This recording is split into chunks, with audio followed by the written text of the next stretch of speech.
কন্যা হত্যাৰ ন্যায় বিচাৰি আইনৰ দুৱাৰে দুৱাৰে পিতৃ মহৰুদ্দিন। দৰং জিলাৰ ভৰিয়াখাইটি গাঁৱত সংঘটিত এগৰাকী বিবাহিত মহিলাৰ মৃত্যুক কেন্দ্ৰ কৰি চাঞ্চল্যৰ সৃষ্টি হৈছে। মৃত বাতাসী বেগমৰ পিতৃয়ে এই ঘটনাত আত্মহত্যা নহয় বৰঞ্চ যৌতুকৰ দাবীত সংঘটিত এক পৰিকল্পিত হত্যাকাণ্ড বুলি অভিযোগ উত্থাপন কৰি দোষীসকলৰ বিৰুদ্ধে কঠোৰ ব্যৱস্থা গ্ৰহণৰ দাবী জনাইছে।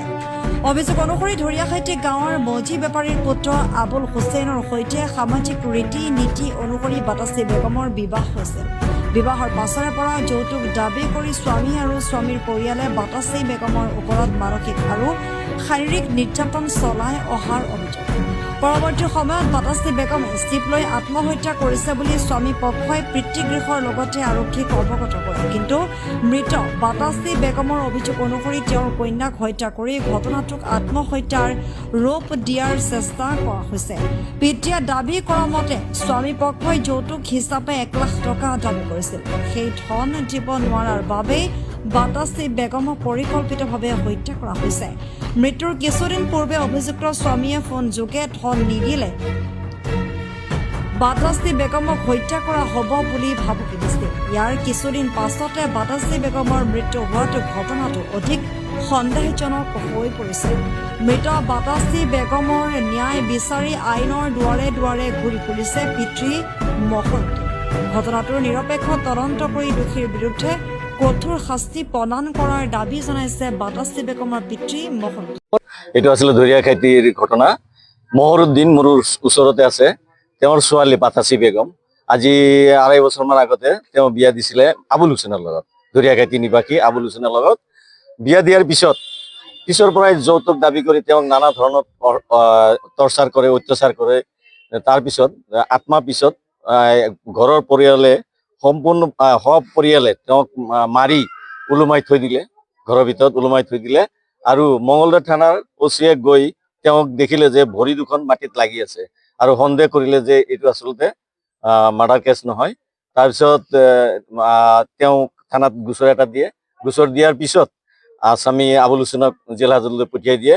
ইন দি মিন টাইম তেওঁ মোৰ ওচৰলৈ আহে যে ছাৰ হেৰি বাতাসী বেগমৰ যিটো বাতাসী বিয়াৰ সময়ত মই বহুত বস্তু দিছিলোঁ, আপুনি মহামান্য আদালতৰ জৰিয়তে বা কিদৰে আনিব পাৰি আপুনি উদ্ধাৰ কৰি আনি দিয়ক।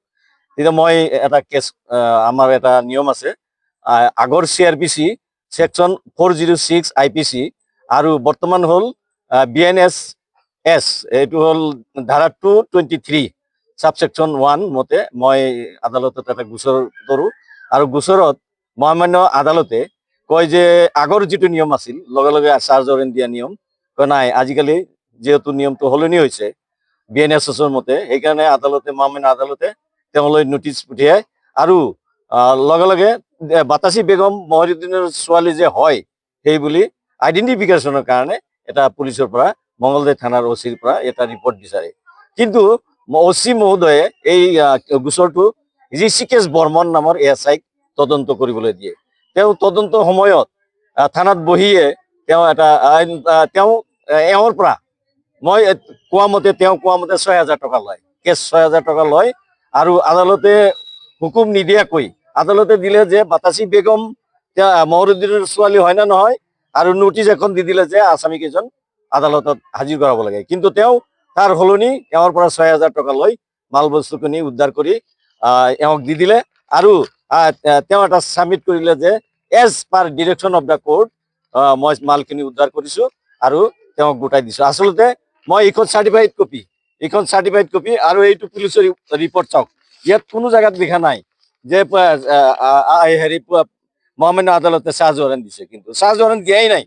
তেওঁ ৰিপৰ্ট ছাবমিট কৰিলে চাৰ্জ ৱাৰেণ্ট নোহোৱাকৈ বস্তু উদ্ধাৰ কৰিলে। একমাত্ৰ তেতিয়া মহামান্য আদালতে মোক সুধিলে তেওঁ যে মালখিনি উদ্ধাৰ কৰিলে ইয়াৰ ইণ্টাৰেষ্ট কি? মই ক'লো ছাৰ, তেওঁ নিজে মহৰুদ্দিন নিজে ক'লে বোলে ছাৰ মোৰ পৰা 6,000 টকা লৈছে, 6,000 টকা লৈ মাল বস্তুখিনি ঋষিকেশ বৰ্মন, তেওঁৰ নাম ঋষিকেশ বৰ্মন, তেওঁ নিজে 6,000 টকা লৈ মাল বস্তুখিনি উদ্ধাৰ কৰি আনি দি দিছে। তাৰমানে ভেষ্টেড ইণ্টাৰেষ্ট, এই ইণ্টাৰেষ্ট থকাৰ কাৰণে তেওঁ বস্তুখিনি পইচা পাই আনি দিছে আদালতৰ হুকুম নোহোৱাকৈ।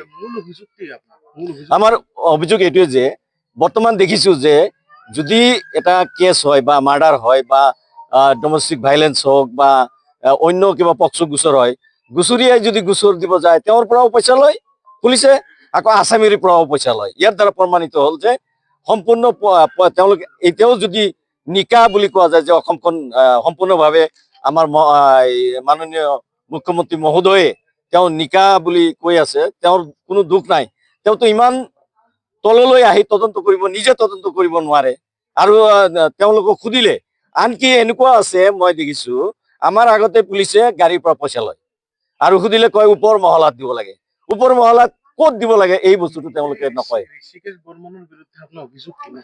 ঋষিকেশ বৰ্মনৰ বিৰুদ্ধে মোৰ এটাই অভিযোগ, তেওঁ যিহেতু পইচা লোৱাটো হয় আৰু আদালতে তেওঁৰ হিয়াৰিঙৰ কাৰণে 15 জুলাইত তাৰিখ দিছে, হিয়াৰিং ল'ব আৰু তেওঁৰ ডিপাৰ্টমেণ্টেলি ইনকুৱাৰী হ'ব লাগে।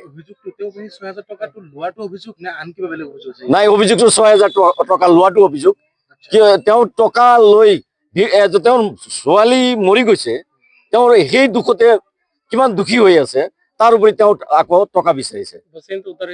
বস্তুখিনি উদ্ধাৰ হৈছে, কিন্তু যে আইনী যিটো প্ৰচেছ সেইটো অমান্য কৰিছে। সেইকাৰণে মই ওপৰ মহলাক কৰজোৰে অনুৰোধ কৰো যে ইয়াৰ এটা তদন্ত হ'ব লাগে আৰু ডিপাৰ্টমেণ্টেলি তেওঁক পানিছমেণ্ট দিব লাগে। এইখিনিয়ে মোৰ ক'ব লগা। নাম চাহাৰ আলী, ঘৰ 2 লং বাগপুৰী। ঘটনাটো চাউল খাত ছোৱালীটোক বিয়া দিলো। বিয়া দিয়াৰ পিছত সিহঁতে তামাম অত্যাচাৰ কৰি থাকে।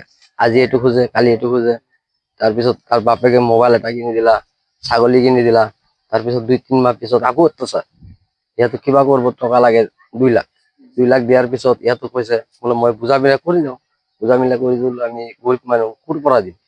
আমি বুজা মিলা কৰি পেলাই আমি চেষ্টা কৰি থাকিম, কিবা হৈছে আমি যাম, যাই পেলাই খুদা পূজা কৰিম। খুদা পূজা কৰাৰ পিছত যদি দিবা লগা হয় জোঁৱাইৰ ঘৰত দিবাই লাগব। ছোৱালীটো যেনেকা হওক ভাল থাকবা লাগে। তাৰপিছত ইয়াতো এনেকা কৰি কৰি কৰি কৰি আকৌ অত্যাচাৰ কৰে, কৰি পেলাই আকৌ ছাগলী কিনি দিলা ছোৱালীটোক। ছাগলী কিনি দিয়াৰ পিছত কিছুদিন ভাল লাগিল, ভাল যোৱাৰ পিছত আকৌ অত্যাচাৰ কৰে। ক'লে টকা 1 লাখ দিবা লাগে। তাৰপিছত ক'লা দুখীয়া মানুহ ক'ৰ পৰা টকা 1 লাখ দিব। 1 লাখ নাই, আমি খুদা পূজা কৰি আমাৰ ভাইনচাৰী আছে, আমি ভাইনচাৰীৰ পৰা খুজি পুচি যদি দিবা লাগে দিম আমি। তাৰপিছত ইয়াতো 1 মাহ আকৌ 1 মাহ ভাল থাকিল, থাকাৰ পিছত আকৌ অত্যাচাৰ কৰিল। অত্যাচাৰ কৰাৰ পিছত ইয়াতো ক'লা হ'ব যদি টকা দিবা লাগে দিম।